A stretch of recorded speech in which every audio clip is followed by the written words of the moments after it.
She spent $50 million to find a man who had once saved her life.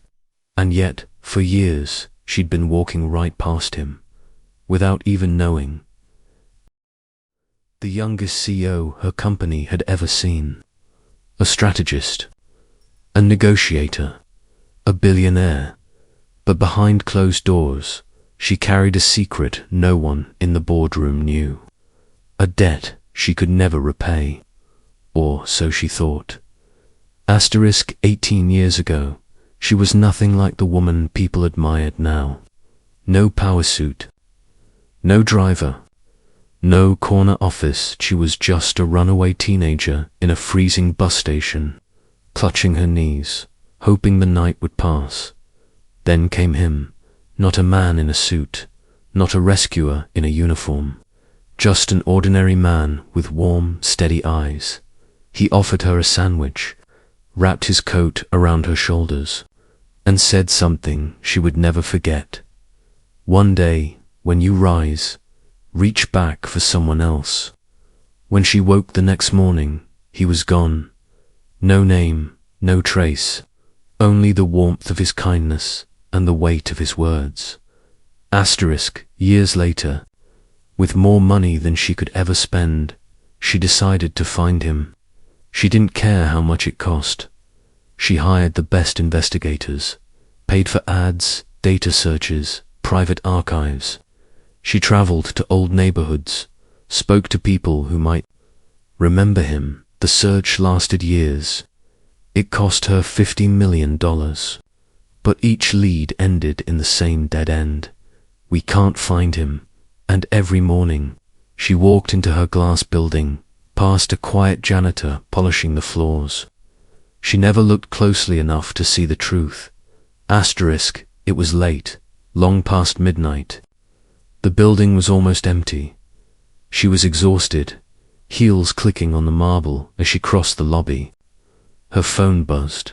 She looked down, her heel caught. She stumbled, about to fall, but a strong hand caught her. "Careful, ma'am," he said softly. She looked up and froze. The voice, the eyes, she had memorized them all those years ago. Her breath caught. "It's you." He tilted his head, a knowing smile on his face. "I wondered how long it would take for you to see me." She blinked back tears. "I've been searching for you for years. I spent millions just to thank you." He shook his head. "I never wanted to be found. I wanted you to live, to grow, to become. You owe me nothing." The next morning, she called a press conference. The reporters expected news of an acquisition, a merger, a deal. Instead, she walked out with a man in a blue janitor's uniform by her side. And for the first time in her career, she spoke without a script. "When I was 16, I was lost, alone, hungry. This man saved my life. I became the CEO of this company and spent $50 million trying to find him, not realizing he was right here, in my own building." She turned to him. "Today, I am stepping down as CEO, and together we're launching a foundation in his name, to give lost kids the same second chance I got."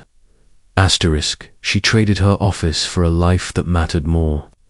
The foundation opened shelters, funded scholarships, built safe spaces for teenagers who had nowhere to go.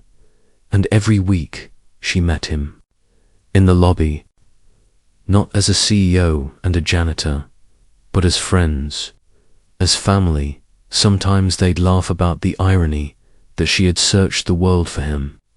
While he quietly mopped the floors, she walked on. In time, she understood.